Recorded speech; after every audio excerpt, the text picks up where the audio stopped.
Uma boa noite a todos. Sejamos muito bem-vindos a mais uma reunião. Que a paz de nosso Mestre Jesus possa nos envolver, que a gente tenha condições de encontrar nessa noite tudo aquilo que nós viemos buscar. Hoje, a nossa proposta é falar sobre a perda de pessoas amadas. Não há dúvidas de que o momento da separação daqueles que nós amamos é sempre rodeada de muita dor, de muita angústia, próprias da experiência material que nós ainda estamos vivenciando em nossa reencarnação. Tanto que, quando há a perda de alguém amado, as religiões, sejam elas quais forem, são muito buscadas. E, particularmente, a doutrina espírita é muito buscada nesse tipo de situação por conta do anseio que todos nós temos de receber alguma informação de nosso ente querido, saber notícias de como está, e a doutrina espírita tem essa conotação de nos mostrar que existe uma vida além desta vida que nós estamos aqui experimentando. Então, por conta dessa situação, a gente pode ponderar que a nossa união com as pessoas que nós amamos, com aqueles que nós nutrimos uma afeição, não é obra de um mero acaso. Nós estamos aqui reunidos por conta de uma força maior, de uma procura que nós temos, de uma afeição anterior, ou seja, estamos todos envolvidos entre aqueles que nos rodeiam, especialmente aqueles que nós amamos muito, por uma sensação de afinidade pelas leis de sintonia, e por alguma razão que há de existir, que muitas vezes nós só compreendemos depois. Então, já que há essa união que é programada, nós podemos então supor ou concluir que, do ponto de vista do desencarnado, acontece a mesma coisa. Todos aqueles que nos antecederam na volta ao plano espiritual, que já terminaram a sua experiência nesse plano de matéria, certamente nutrem por nós também um amor, boas lembranças e a vontade de nos reencontrar, justamente por esse sentimento que nutrem por nós pelas experiências que nós já tivemos, seja nessa reencarnação, seja em experiências anteriores. E da mesma forma, todos nós que estamos aqui nos caminhos da vida física, ao longo dos anos, ao longo das etapas, nós também vamos reencontrando afeições passadas, de vidas talvez remotas, que nos chegam como filhos, como netos, como amigos, como alguém próximo que nos instrui. Algumas vezes, raras talvez, como sogro, sogra, genro, nora, né? Mas de alguma forma chega até nós. Então, de nenhuma forma o tema da noite pode ser visto com uma conotação de tristeza, porque graças à doutrina espírita nós temos condições e até a licença poética, digamos assim, de colocar essa palavra perda, esse verbo perder aqui entre aspas, porque na sinfonia de nossas vidas nós percebemos que os tons que nós experimentamos é sempre o de encontros e reencontros com aqueles que nós amamos, justamente porque estamos unidos pelos laços da imortalidade. Mas ainda que nós tenhamos a percepção, graças à doutrina dos espíritos, às doutrinas espiritualistas em geral, de que existe uma vida além desta vida e que nós vamos reencontrar aqueles a quem nós nos afeiçoamos, ainda assim nós temos de admitir que é muito difícil o momento da separação, ainda que momentânea. Apenas para ilustrar esse sentimento, nós podemos aqui nos lembrar da própria experiência do Chico Xavier. O Chico, como todos nós sabemos, talvez seja o melhor intérprete do plano espiritual depois de Jesus. Talvez melhor do que ninguém, né? Sem considerarmos Jesus, ele conseguia entender o plano espiritual, realizar o intercâmbio com o plano espiritual e entender o fenômeno da continuidade da vida. E o Chico, como todos nós também sabemos, era portador de uma mediunidade pura. Ele basicamente reunia na sua experiência no corpo físico todos os tipos possíveis de mediunidade que eram passíveis de serem manifestadas no plano da Terra. Só que uma delas o incomodava demais. O Chico tinha a faculdade de pressentir, de captar, de entender o momento em que as pessoas iriam desencarnar, a ocasião, as circunstâncias. E isso começou a trazer para ele um sem número de sofrimentos, porque ele tinha essa percepção também com aqueles que ele amava. Então, em certo momento, ele pediu para que o Emmanuel, o seu guia espiritual, pudesse bloquear essa faculdade mediúnica, porque estava trazendo para ele muito mais sofrimentos do que propriamente contribuindo para o trabalho dele. Até porque essas percepções não poderiam ser ditas em hipótese alguma, então acabava trazendo somente sofrimento ao coração dele. Então, se o Chico, que tinha essa relação com o plano espiritual tão próxima ao ponto de, muitas vezes, ele ter até dificuldade de identificar em qual plano ele estava naquele momento, né? Se ele tinha as explicações para nos trazer, se ele tinha as condições de captar os ensinamentos dos espíritos superiores que estão registradas nos livros que nós temos hoje a condição de estudar. Então, imagine nós que estamos ainda engatinhando na compreensão do que seja a nossa vida. Então, é muito natural que, de fato, nós tenhamos uma percepção de sofrimento diante da separação daqueles que nós amamos, né? E diante disso, a gente tem que considerar que nós vamos, realmente, em algum momento da vida, quer queiramos, quer não, nos deparar com esse fato. Se nós, nessa reencarnação, já não nos deparamos com a separação daqueles que nós amamos, ou de alguém que nós amamos, com certeza nós vamos experimentar essa experiência, seja separando por conta do desencarne de alguém que amamos, ou nós mesmos podemos, em algum momento, óbvio, nos separarmos pelo nosso desencarne. Então, se há um fato que nos é esperado, é que necessariamente, em algum momento, os nossos caminhos vão se desviar dos caminhos daqueles que nos rodeiam neste momento, daqueles que nós amamos. E existe uma explicação lógica para isso. Se no curso do progresso de cada um de nós precisamos reencarnar em certos tempos, em certas circunstâncias, em certas condições, e as nossas condições e o nosso tempo de reencarnação é diferente do tempo do outro que está conosco, é claro que não vai haver os nascimentos e os desencarnes ao mesmo tempo. Haverá uma diferença no curso da história de cada um de nós. Então, fatalmente, em algum momento, nós vamos acabar nós vamos ter que nos despedir daqueles que nós amamos, né? E é muito complicado para nós ter que parar para pensar sobre isso. Se a gente parar para pensar com um grau de detalhamento, é capaz da gente entrar realmente numa situação de uma grande angústia, ansiedade, e que não é algo que seja produtivo, né? Justamente porque nós ainda temos uma percepção da morte muito ligada ao plano da matéria. A questão da perda, em nossa percepção, está muito ligada àquela situação de um exercício de uma posse que nós achamos que nós tenhamos condições de exercer, e muitas vezes nos esquecemos que cada um de nós tem uma trajetória a seguir, cada um de nós temos um tempo certo que está de acordo com os planos de Deus para a vida de cada um de nós.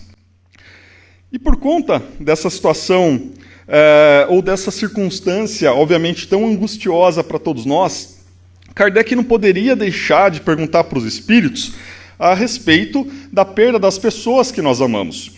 Tanto que no capítulo das penas e gozos futuros do Livro dos Espíritos, lá no tópico perda das pessoas amadas, que está na pergunta 934 em diante, o Kardec pergunta aos espíritos que se a perda de pessoas que nos são queridas são causas de um desgosto legítimo. Trocando aqui em miúdos, resumindo o que o Kardec quer perguntar, ele quer saber dos espíritos, será que nós temos mesmo o direito de sofrer pela morte das pessoas que nós amamos, já que nós estamos procurando descortinar a vida espiritual, já que nós estamos procurando angariar uma percepção que vai além da matéria? Será que ainda assim nós temos o direito de sofrer pela separação daqueles que nós amamos. E a resposta dos Espíritos vai no sentido de que sim, de que essa é uma lei comum, é uma lei que atinge a todos nós, sejamos ricos, pobres, estejamos em qualquer nível de experiência, de idade, de momento de vida, é uma experiência que vai atingir a todos nós e se apresenta em nossas vidas como uma prova ou uma expiação. Ou seja, o fenômeno da morte, da separação daqueles que nós amamos, ainda é uma experiência de sofrimento que nós precisamos passar justamente pela percepção que nós temos a respeito da morte e pela necessidade que nós temos de burilar o nosso próprio sentimento. Então, esse sofrimento que vem por conta da separação tem uma relação com a necessidade da separação, que nós não queremos admitir essa separação, tem uma relação com o sentimento de saudade que nós nutrimos pela separação, ainda que momentânea, daquele que nós amamos, e uma situação muitas vezes de incompreensão e também de sentimento de impossibilidade de reverter aquele quadro, de ter que então admitir que existe uma força maior regendo as nossas vidas, da qual a gente não consegue atuar, ou atuamos até certo ponto que nos é permitido, ou diante do nosso merecimento e das nossas necessidades. Então, diante de todo esse cenário, nós podemos entender que a separação daqueles que nós amamos tem relação com uma prova naqueles momentos em que nós temos a oportunidade de burilar os nossos sentimentos, de ampliar o nosso rol de capacidade de suportar as situações da vida e sairmos fortalecidos dessa separação. Mas também pode ser uma expiação quando as circunstâncias levam a fazer com que nós reparemos um equívoco que nós trazemos de uma vida anterior e possamos estar quites com as leis de Deus. Agora, dessa resposta dada pelos Espíritos à pergunta 934, acho muito interessante a segunda parte dela também. Porque os Espíritos dizem que existe para nós uma consolação. E qual é essa consolação com relação à separação daqueles que amamos? A consolação vem da possibilidade de nos comunicarmos com eles, né? E deles também se comunicarem conosco. Aí eu destaquei aqui na resposta: esperando que para isso tenhais outros mais diretos e mais acessíveis meios aos vossos sentidos. Então, a possibilidade da gente entrar em comunicação com aqueles que nós amamos e que já partiram. Talvez a mais comum delas, e que a gente não se dá conta, é com relação às nossas experiências no momento em que nós estamos dormindo, estamos livres do nosso corpo físico. Nós não lembramos, muitas vezes, do que aconteceu, né? Às vezes vem flashes por meio daquilo que a gente chama de sonhos, mas a gente tem experiências fora do corpo físico, das quais a gente não se recorda, e nesses momentos a gente tem a oportunidade, se possível, de reencontrar aqueles irmãos que nós amamos. Mas temos também outros meios acessíveis a nós hoje em dia, que é a mediunidade, por exemplo. Quando Kardec nos trouxe o Livro dos Espíritos, ele foi editado em sua primeira edição em 1857, a gente estava ainda numa fase em que a doutrina espírita estava engatinhando, em que o fenômeno da mediunidade era visto como algo sobrenatural. Havia o fenômeno das mesas girantes, né? Agora, a partir do momento que nós trocamos de século, chegou o século XIX, nós vimos o quê? A ampliação dos centros espíritas. E ali nós começamos a trabalhar de maneira mais disciplinada a comunicação com aqueles que já partiram, né? E aí, obviamente, essa comunicação passou a se aprimorar. Agora, a aprimoração da comunicação com aqueles que já partiram, com os desencarnados, ela tem que ocorrer conforme os recursos que nós possamos assimilar. Imaginemos se hoje nós tivéssemos um aparelho em que nós pudéssemos conversar assim como pela tela do celular com alguém que está no plano espiritual. isso causaria um choque na população da Terra, dos encarnados, porque isso faria com que houvesse uma grande descrença inicialmente com essa possibilidade, mas haveria uma situação em que nem todo mundo está preparado para isso. Inclusive, até no próprio centro espírita, às vezes acontece de alguém que perdeu seu ente querido vir ao centro com a expectativa de receber uma comunicação, de acompanhar a comunicação por meio da psicofonia ou da psicografia, e quando consegue, há uma grande frustração, porque não é do jeito que imaginou, né? Ou são ditas palavras que talvez aquela pessoa que perdeu o ente querido não estava preparada para ouvir. Então, é gradativa a evolução dos meios de comunicação entre os planos material e espiritual. Até sobre esse ponto, podemos aqui mencionar uma curiosidade, né? Isso não está registrado em nenhum tipo de livro, nada disso, mas é uma curiosidade que foi trazida pelo Geraldo Lemos Neto. Ele é conhecido como Geraldinho, e ele teve um contato muito estreito com o Chico, principalmente na juventude dele. O Chico já era idoso, já estava no final da vida, mas ele teve a oportunidade de conversar bastante com o Chico. E isso está num vídeo que ele mesmo relata, né, está no YouTube, e o Geraldinho diz que num domingo, ou no final de semana, no início da década de 80, ele estava na cozinha com o Chico tomando um lanche, e em um certo momento o Chico saiu do ar. Ele percebeu ali que o Chico saiu, ele não falou mais nada, deixou o Chico à vontade, e de repente o Chico voltou e perguntou para ele: Geraldinho, você sabe o que é multimídia? Aí ele ficou um pouco encabulado, porque ele era jovem, o Chico idoso, e ele não sabia o que era multimídia, nunca tinha ouvido falar essa palavra. Aí ele só respondeu: olha, Chico, eu não sei bem o que é isso, mas deve ser a reunião de várias mídias. Ele falou: pois é, Geraldinho, é que os espíritos estão me dizendo aqui que no futuro a doutrina espírita será divulgada por multimídia, né? Aí tudo bem, ele deixou isso no ar. Hoje nós vemos, 35, quase 40 anos depois dessa conversa, a doutrina espírita sendo divulgada por vários meios. Até o centro agora também está no YouTube, nas redes sociais, no Instagram. Então a gente vê a possibilidade de divulgação não só por meio das reuniões presenciais. Só que o Chico falou mais para o Geraldinho. Ele disse que assim que começasse o século XXI, ano a ano, nós veríamos uma evolução tecnológica nos aparelhos de televisão. E, de fato, se a gente for observar, a partir do momento que os aparelhos de televisão deixaram de ser de tubo, passaram a ser de outros modelos, a gente observa que, ano a ano, surgem aparelhos novos, com tecnologias novas.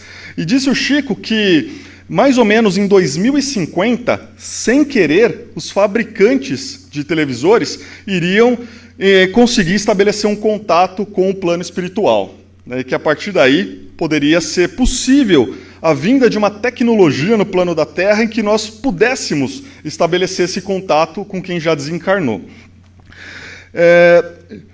Talvez alguém que ouça a gente repetindo isso, ouça o Geraldinho falando isso, vai dizer que a gente está precisando de um psiquiatra, porque é algo muito fora da nossa realidade. Só que não me surpreende, ou não deve surpreender, principalmente quem está inserido nas leituras das obras espíritas, e poderíamos só citar uma delas, o livro Nosso Lar, que é best-seller, muita gente leu, inclusive um público não espírita.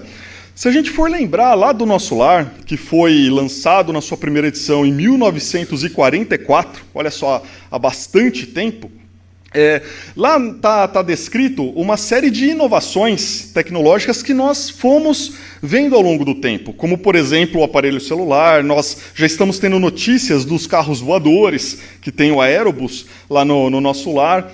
E olhem que curioso. Quem se lembrar de uma passagem em que a personagem Laura, que estava no plano espiritual, na colônia Nosso Lar, estava se preparando para reencarnar, ela entra em contato com o Ricardo, que estava encarnado. Ela ia reencarnar, reencontrá-lo, eles iriam se casar. E a forma de comunicação entre eles foi por uma tela. uma tela que dá a entender que seja uma televisão. Então, ali a gente observa uma comunicação de um encarnado com uma desencarnada por meio de uma tela. Então, talvez, se o Chico não estava tão errado com relação à multimídia, talvez ele também não esteja tão errado com relação a essa possibilidade de uma tecnologia facilitar a nossa comunicação com aqueles que já partiram e diminuir a nossa saudade, a nossa dor. Mas isso só pode acontecer realmente se houver um merecimento de nossa parte e uma compreensão também. Agora, ainda que nós não tenhamos a possibilidade de contar com meios tecnológicos para promover esse contato, nós temos o recurso da mediunidade.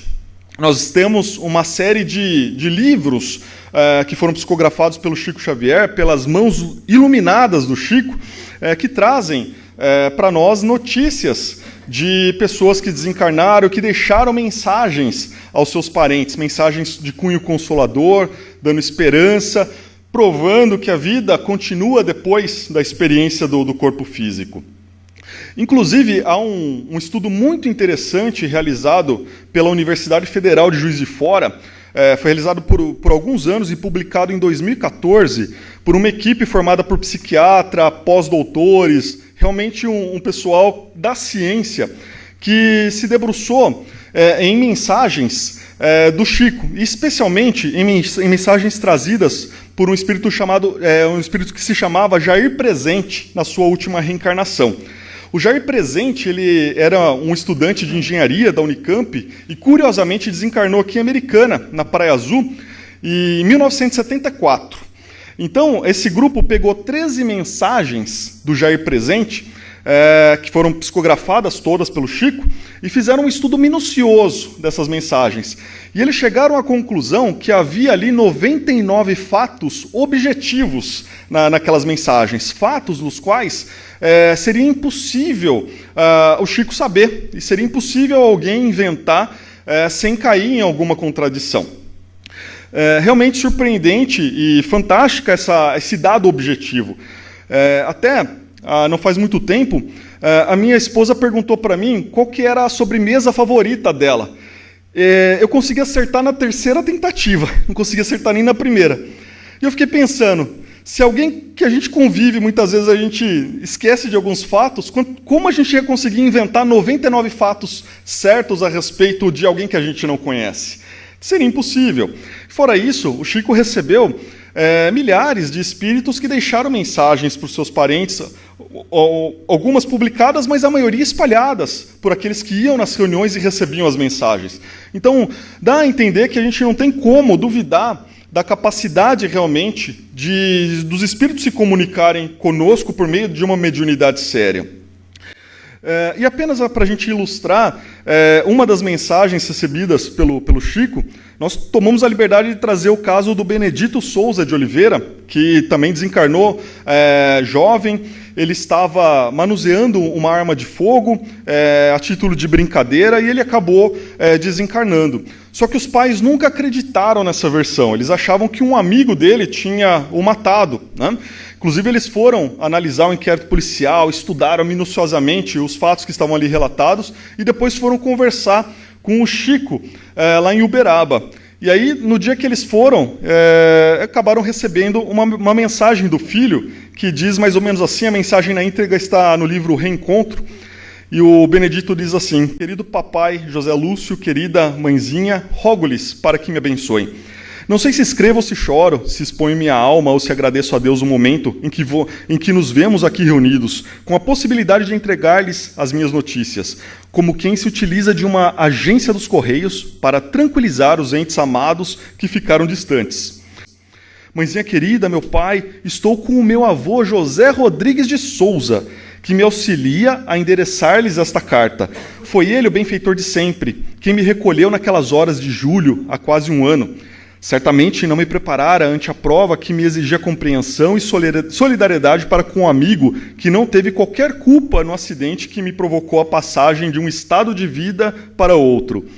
Peço aos pais queridos e a todos os familiares, não julguem o nosso caro Roque, o amigo Aladeir, culpado pelo desastre. É preciso lhes fale assim claramente, porquanto não devo incriminá-lo e nem a pessoa alguma com relação ao acontecido. Realmente, não era meu jeito experimentar qualquer arma de fogo e muito menos brincar com semelhante perigo. Estava seriamente interessado na realização de meu cursinho e para isso o trabalho no banco era sagrado.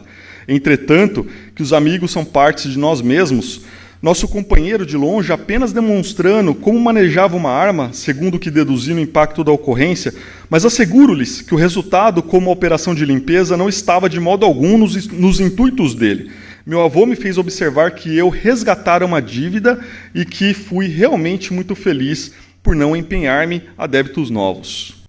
Aqui um exemplo de mensagem recebida do plano espiritual nos dando notícia de que a vida continua, de que tudo tem uma razão de ser, mesmo nos acontecimentos mais tristes que nós possamos experimentar. Agora, vamos rapidamente, só para a gente se encaminhar para o final, trazer aqui um exemplo de situação em que o reencontro do outro lado traz um sentimento de grande felicidade. Nós podemos lembrar uma passagem que está no capítulo 22 do livro Cartas de uma Morta. É um livro psicografado pelo Chico e foi ditado pela mãe dele, a Maria João de Deus. A dona Maria João de Deus desencarnou muito nova, deixando o marido, deixando os filhos e deixando o Chico com 5 anos. Realmente é uma situação muito difícil e no plano espiritual ela estava sentindo a saudade, a ausência dos seus entes queridos. Até que ela estava meditando ali e se viu na sua primeira infância. Então, de repente, ela deixou de ser adulta e se transformou numa criança.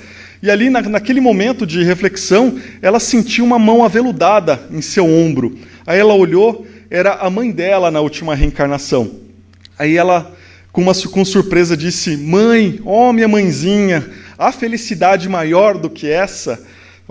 Naquele momento ela se esqueceu é um modo de dizer, mas ela deixou um pouco de lado a saudade que ela estava sentindo daqueles que ela deixou no plano da Terra e ficou feliz por reencontrar aquela que a precedeu na última reencarnação e que foi sua mãe na última reencarnação. E para que a gente possa finalizar, vamos lembrar aqui de uma mensagem de Emmanuel que está no livro Religião dos Espíritos.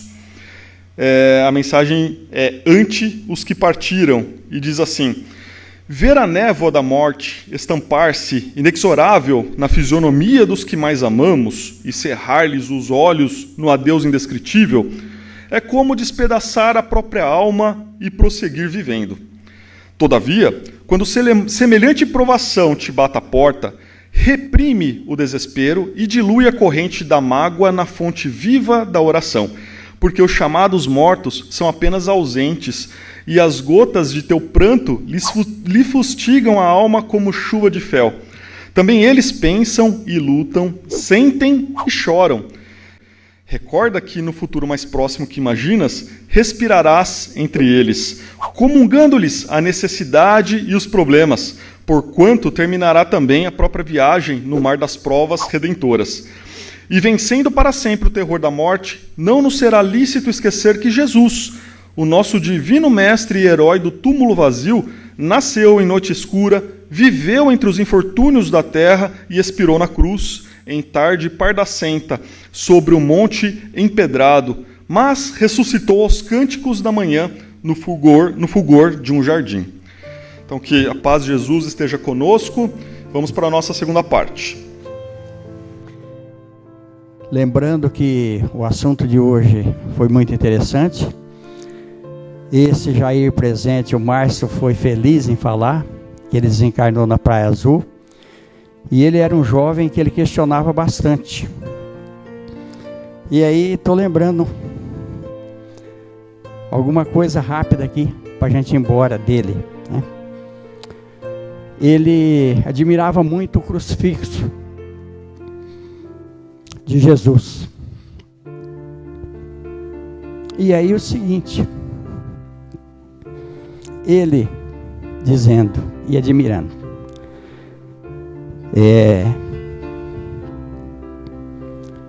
da terra eu via um quadro do suplício de Jesus. Perguntava o que haveria do outro lado da cruz, lado avesso ou revesso, o sofrimento de alguém, uma voz a nos chamar para a luta do eterno bem. Mas alguém disse: Jair, você precisa pensar, o outro lado da cruz é o nosso próprio lugar, o nosso desencarne. Que Jesus nos abençoe.